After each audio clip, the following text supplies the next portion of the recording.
let's look at joint tenancy with rights of survivorship. This is a very common technique for avoiding probate. The survivor, let's say husband and wife are joint tenants with rights of survivorship. The surviving spouse is the sole owner upon death. They inherit the property 100% by operation of law. Now, joint tenancy supersedes any bequest by will or trust. In other words, it doesn't matter what the will says, it doesn't matter what the trust says. Joint tenancy overrules any other wishes.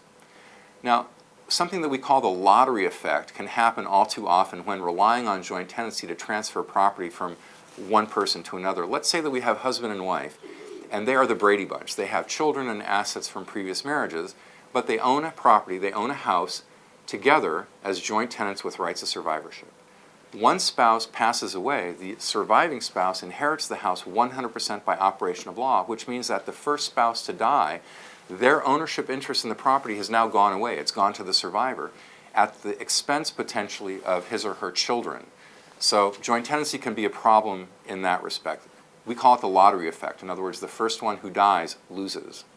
Joint tenancy can also lead to unintended personal liability. Let's say that mother and daughter are on a deed together, and the daughter, heaven forbid, has a car accident. Now she's being sued, and now mom and the house are parties to the lawsuit against the daughter because they're joint tenants, and joint tenants are responsible for the actions of each other. So joint tenancy can be a real source of unintended personal liability. Now, joint tenancy also fails. It succeeds at transferring property ownership at the first death, but it fails to transfer ownership of property at the second death. So what happens is that at the second death, the property needs to be probated in order to be removed from the name of the second owner to die. So many fail. Over the last 10 or 15 years, joint tenancy with rights of survivorship has become quite common. But prior to that, joint tenancy has really been the only method of owning property, or one of the only methods of owning property.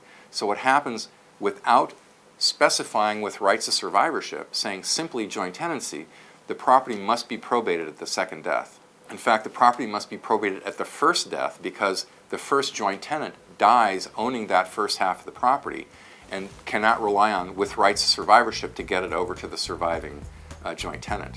So if you'd like some assistance and more information on how we can adapt or change joint tenancy to achieve a better result for you and your family, feel free to give us a call at 877-438-7878. Thank you.